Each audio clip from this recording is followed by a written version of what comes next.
Hey everyone, today we're diving into something called heart rate variability, or HRV. You've probably seen it on your wearable, and it can be a huge source of confusion, maybe even a little bit of anxiety. Well, in the next few minutes, we are going to clear all of that up.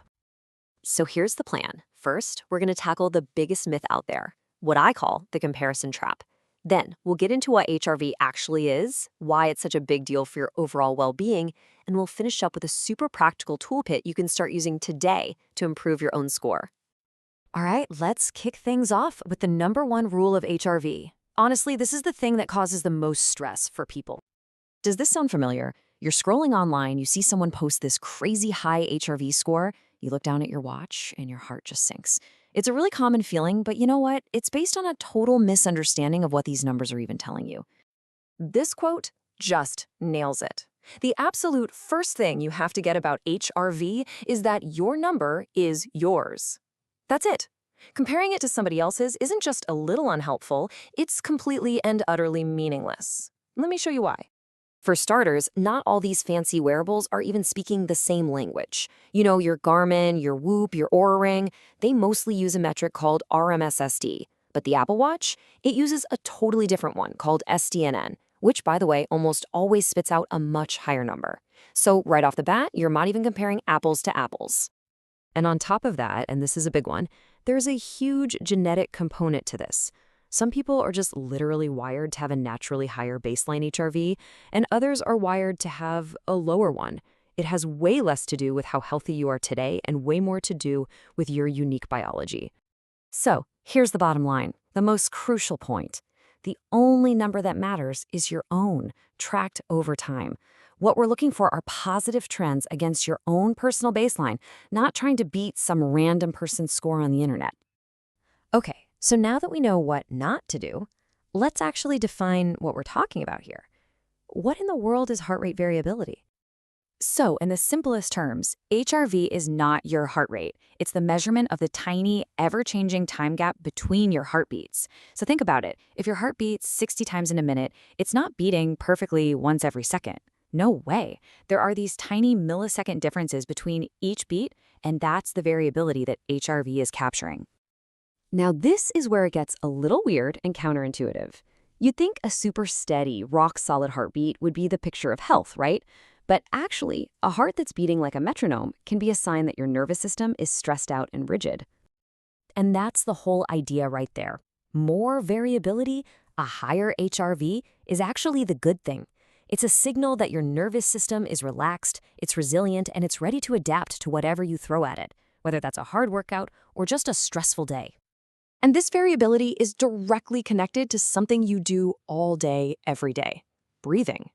When you breathe in, your heart rate naturally speeds up just a little bit. And when you breathe out, it slows back down. It's this amazing little dance between your breath and your heart that creates a healthy, high HRV. Okay, so we know what it is. Now let's get into why this is such a powerful tool. Why does HRV matter so much? Well, it's your window into the daily battle between stress and recovery that's happening inside your body. So most trackers will give you a status, something like balanced. All that means is your recent score is right where it should be, based on your own long-term trends. It's a sign your body has found its happy place, its equilibrium. Scientists call this homeostasis. And seeing that balanced status, that's awesome news. It means you're handling your stress, you're recovering well, and your body is primed and ready to take on a challenge, like a workout. It's basically your body giving you the green light to go for it. But what happens when it says unbalanced? Well, that's your body's check engine light. It's usually a signal that one of these common things is throwing your system off. A really tough workout, a ton of mental stress, a terrible night's sleep, maybe some bad food choices, and of course, alcohol. All of these can absolutely tank your HRV and tell you, hey, it's time to focus on recovery. Which brings us to the best part of this whole thing. You are not just a passenger here. There are really powerful, science-backed things you can do to actively improve your HRV. So, let's open up the toolkit. First up, something called the physiological sigh. This is hands down the fastest known way to calm yourself down. You take a big breath in through your nose, and then at the very top, you sneak in one more little sip of air. Then a long, slow exhale through your mouth. That double inhale pops open the little air sacs in your lungs, and the long exhale dumps carbon dioxide, sending a super fast calming signal to your brain.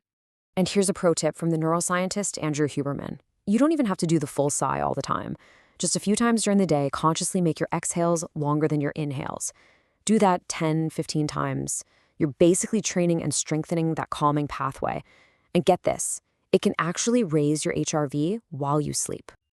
Technique number 2. Let's optimize your sleep with the 3-2-1 method. It's so simple.